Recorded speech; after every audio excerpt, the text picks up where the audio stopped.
জুলাই জাদুঘর, স্মৃতি জাদুঘর যারা দেখেছেন তারা তার দামি রূপটা দেখতে পাবেন। বাস্তব রূপ ছিল তার চেয়েও কঠিন। কবরের সাইজের একটা ঘর, সেই ঘরের মধ্যে তার ঘুমানো, শোয়া, বসা, নামাজ আদায় করা, গোসল, খাওয়া, সব কিছু, পেশাব পায়খানা ওইখানে। এখান থেকে কাউকে বের হতে দেওয়া হতো। এখানে তার দামি কিছু প্রেজেন্টেশন রাখা হয়েছে। আমি মনে করি যারা সচেতন নাগরিক তাদের প্রত্যেকের এই জাদুঘর ভিজিট করা উচিত। কিন্তু দুর্ভাগ্য, অন্তর্বর্তীকালীন সরকারের সময় জাতির দুঃখের ঘটনাগুলোকে এখানে তুলে ধরা হয়েছে। বিশেষ একটি দেশকে, রাষ্ট্রকে খুশি করার জন্য তার অনেক উপাদান এখান থেকে গায়েব করে দেওয়া হয়েছে।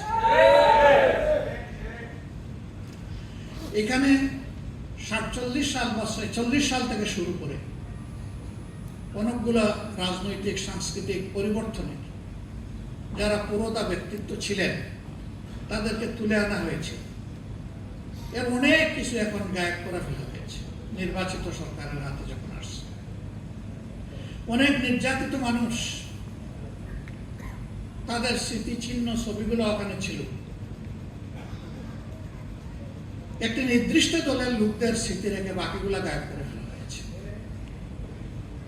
আপনারা সেই সময় ইসলামী ছাত্র শিবিরের কেন্দ্রীয় সভাপতি দেলার হোসেনের কথা জানেন, যে প্রায় 200 দিন যাকে রিমান্ডে নেওয়া হয়েছে, তারপর কি না অত্যাচার করা হয়েছে। আমাদের প্রয়াত প্রধানমন্ত্রী বেগম খালেদা জিয়া তার নাম নিয়ে আক্ষেপ করেছিলেন। তার একটা স্মৃতি ছিল, এটা গায়েব করে ফেলা হয়েছে। সীমান্তে ফেলানিকে অমানবিকভাবে ঝুলিয়ে হত্যা করা হয়েছিল, ওই স্মৃতিটা গায়েব করে ফেলা হয়েছে। এটি ভালো লক্ষণ নয়।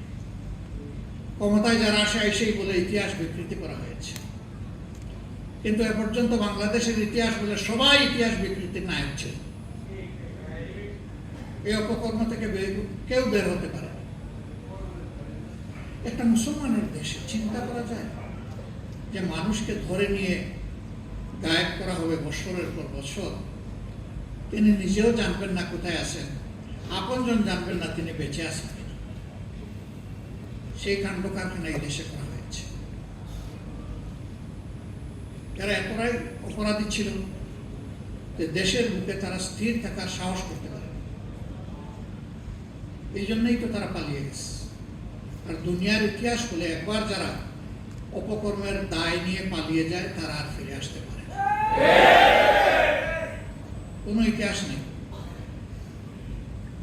বাংলাদেশে এখন সেই ন্যারেটিভ তৈরি করার জন্য পরিকল্পিতভাবে ফ্যাসিস্টের যারা দূষণ তারা এখন নেমে পড়েছে।